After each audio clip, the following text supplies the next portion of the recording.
Next topic Rutherford atomic model. Rutherford atomic model বুঝতে গেলে আমাদের প্রথমে বুঝতে হবে ম্যাক্সওয়েল ইলেকট্রোম্যাগনেটিক রেডিয়েশন থিওরি কী। আচ্ছা, রাদারফোর্ড অ্যাটমিক মডেলের টাইমিং 1896 AD। এই টাইমটা কেন লিখছি, একটা দুটো লেকচার হওয়ার পরে আরও ক্লিয়ার বোঝা যাবে। এই সময় এনার্জি রিলেটেড একজনেরই থিওরি ছিল, সেটা হচ্ছে ম্যাক্সওয়েল ইলেকট্রোম্যাগনেটিক রেডিয়েশন থিওরি। সেই থিওরিতে মেন কথা কি বলা হয়েছে, সেখানে বলা হয়েছে যে এই যে ব্লু কালারের লাইন সেটা হচ্ছে ইলেকট্রিক ফিল্ডের লাইন। এই যে ডায়াগ্রামটা, এই ডায়াগ্রামে ব্লু কালারের লাইন যদি ইলেকট্রিক ফিল্ডের লাইন হয়, রেড কালারের লাইন যদি ম্যাগনেটিক ফিল্ডের লাইন হয়, তাহলে দেখে বোঝা যাচ্ছে ইলেকট্রিক ফিল্ডের লাইন এটা যদি ওয়াই অ্যাক্সিস হয়, ওয়াই অ্যাক্সিস বরাবর ফ্লো করে ওয়েভটা, আর রেড কালারের লাইনটা যদি এক্স অ্যাক্সিস হয় তাহলে এক্স অ্যাক্সিস বরাবর ফ্লো করবে। আর দুজনের সঙ্গেই পারপেন্ডিকুলারলি যেটা ইলেকট্রোম্যাগনেটিক ওয়েভ সেটা প্রোপাগেট করবে। অর্থাৎ ইলেকট্রিক ফিল্ড, ম্যাগনেটিক ফিল্ড আর ইলেকট্রোম্যাগনেটিক ওয়েভ সবার সঙ্গে মিউচুয়ালি পারপেন্ডিকুলার ওয়েতে প্রোপাগেট করবে। এবং ইলেকট্রোম্যাগনেটিক ওয়েভের যে ক্যারেক্টারিস্টিক্স সেটাতে বোঝা যায় যে তার মধ্যে ইলেকট্রিক নেচারও আছে, ম্যাগনেটিক ফিল্ডের নেচারও আছে।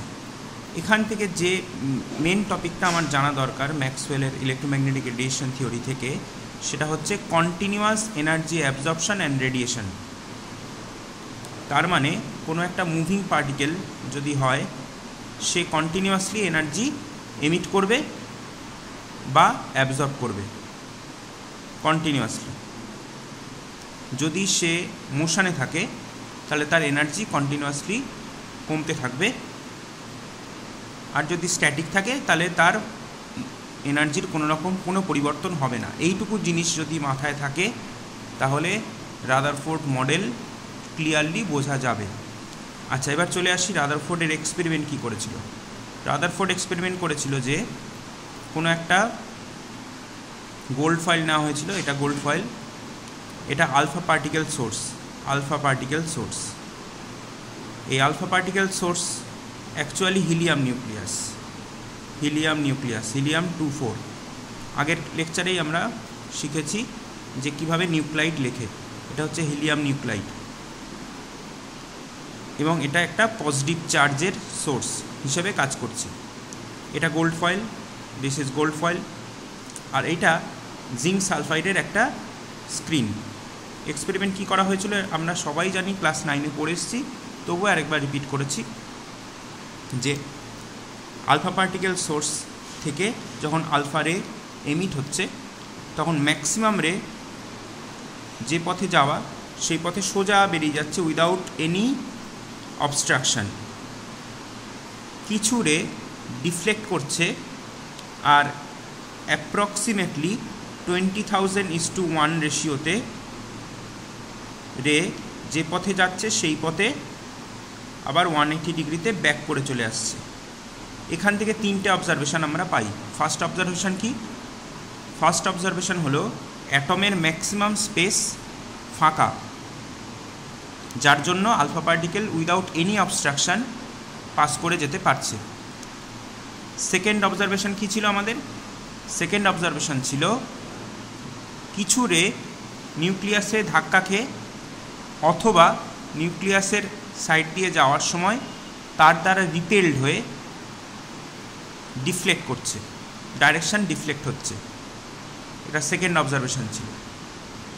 তার মানে হচ্ছে নিউক্লিয়াসের চার্জ পজিটিভ হবে, মানে অ্যাটমের মধ্যে এমন কোনো একটা এরিয়া থাকবে যার চার্জ পজিটিভ হবে। কেন পজিটিভ হবে? তার কারণ আমরা অলরেডি জানি যে আলফা পার্টিকেল যেটা ইউজ করা হচ্ছে সেটা পজিটিভ চার্জের ফ্লো। পজিটিভ চার্জের ফ্লো কখন ডিফ্লেক্ট করতে পারে? একমাত্র সে যদি পজিটিভ চার্জ দ্বারা এফেক্টেড হয়। তো এই কারণে ধরাই যেতে পারে, ওখান থেকে কনক্লুশন আসা গেল যে অ্যাটমের মাঝখানে এমন কিছু একটা সোর্স আছে যেটার চার্জ, ওভারঅল চার্জ পজিটিভ। আর থার্ড অবজারভেশন কী ছিল? থার্ড অবজারভেশন ছিল যে কিছু পার্টিকেল যে পথে যাচ্ছে সেই পথে ঘুরে 180 ডিগ্রিতে ব্যাক করে চলে আসছে। তার মানে কি দাঁড়ায়? কনক্লুশন, কিছু পার্টিকেল আছে এমন ভিতরে সলিড, কিছু ম্যাটেরিয়াল আছে অ্যাটমের মধ্যে সলিড, যার কারণে সেখানে রেটা ধাক্কা খেয়ে ওটাকে পেরিয়ে পিছনে যেতে পারছে না, স্ক্রিন অবধি পৌঁছতে পারছে না, ব্যাক করে চলে আসছে। ঠিক আছে, তাহলে এখান থেকে আমরা 3টে অবজারভেশন যেরকম পেলাম তার সঙ্গে 3টে কনক্লুশনও পেলাম। এই 3টে কনক্লুশনের ওপর বেস করেই রাদারফোর্ড তার অ্যাটমিক মডেল দেন, যে মডেলটা দেখতে অনেকটা এইরকম, যেখানে একটা ইলেকট্রন একটা পাথওয়েতে ঘুরছে, ঘুরে ঘুরে ঘুরে ঘুরে নিউক্লিয়াসের কাছে এসে পড়ছে। এবার এখানেই হচ্ছে রাদারফোর্ডের অ্যাটমিক মডেলের ড্রব্যাক। কেন ড্রব্যাক? তার কারণ রাদারফোর্ডের অ্যাটমিক মডেল দুটো জিনিস তাহলে বলতে পারেনি। একটা হচ্ছে অ্যাটমের স্টেবিলিটি, এক হচ্ছে স্টেবিলিটি অফ অ্যাটম। এটা বলতে পারেনি। কেন বলতে পারেনি? তার কারণ স্টেবিলিটি অফ অ্যাটম, তার কারণ বলতে পারেনি কেন?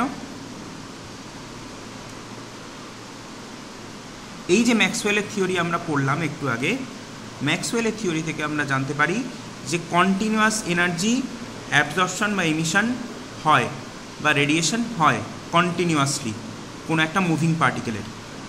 সেই জিনিসটাই যদি আমরা এখানে অ্যাপ্লাই করে দেখি তাহলে বুঝতে পারবো ইজিলি যে একটা ইলেকট্রন যখন নিউক্লিয়াসের চারিদিকে ঘুরছে তাহলে ইলেকট্রনের কাইনেটিক এনার্জিটা নিউক্লিয়াস থেকে ইলেকট্রনকে দূরে সরে থাকতে দিচ্ছে না, নিউক্লিয়াসের এনার্জি আস্তে আস্তে কমে আসছে। কিন্তু nucleus on the other hand, nucleus সে কিন্তু একটা জায়গায় দাঁড়িয়ে থেকে ইলেকট্রনকে নিজের দিকে টানছে। সুতরাং তার এনার্জির কোনো খামতি বা ডেফিসিট হচ্ছে না।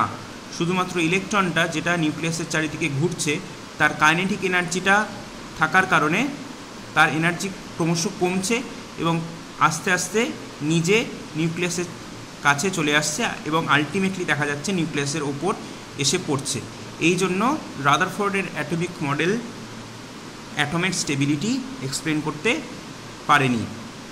সেকেন্ড ড্রব্যাক কি? দুটো মেন ড্রব্যাক আছে। একটা ড্রব্যাক হচ্ছে স্টেবিলিটি অফ অ্যাটম এক্সপ্লেন করতে পারেনি, আর সেকেন্ড ড্রব্যাক হচ্ছে discrete nature of hydrogen spectra. Hydrogen স্পেকট্রার যে ডিসক্রিট নেচার সেটা এক্সপ্লেন করতে পারেনি। কারণ রাদারফোর্ডের অ্যাটমিক মডেল তৈরি হয়েছিল, আমি আগেই লিখেছি, ম্যাক্সওয়েলের ইলেকট্রোম্যাগনেটিক রেডিয়েশন থিওরি দ্বারা। এটা কনক্লুড করে কি continuous energy absorption and radiation. আমরা এটার প্র্যাকটিক্যাল এক্সাম্পল কোথায় পাই? রেইনবোতে। রেইনবোতে কিন্তু কন্টিনিউয়াসলি কালার চেঞ্জ হয়, কন্টিনিউয়াসলি কালার চেঞ্জ হয়। কোনো একটা কালারকে আমরা অন্য একটা কালার থেকে ডেফিনিটলি সেগ্রিগেট করতে পারি না যে এই পয়েন্টে ভায়োলেট কালার শেষ, ইন্ডিগো কালারের শুরু হয়েছে। কন্টিনিউয়াস এনার্জি এমিশনের কারণে এই ঘটনাটা ঘটছে, কন্টিনিউয়াস কালার চেঞ্জ হচ্ছে রেইনবোতে। কিন্তু হাইড্রোজেন স্পেকট্রাটা দেখতে অনেকটা এই রকম। এটা যদি একটা কালার ব্যান্ড হয়, এইটা অনেকটা গ্যাপ দিয়ে আরেকটা কালার ব্যান্ড, এটা আবার একটা কালার ব্যান্ড, এরকম গ্যাপ দিয়ে দিয়ে কালার ব্যান্ড। এই যে ডিসক্রিট নেচার হাইড্রোজেন স্পেকট্রার, সেইটা রাদারফোর্ড তার অ্যাটমিক মডেল এর সাহায্যে এক্সপ্লেন করতে পারেনি। ঠিক আছে, এটা হলো টোটাল আমাদের রাদারফোর্ড অ্যাটমিক মডেল।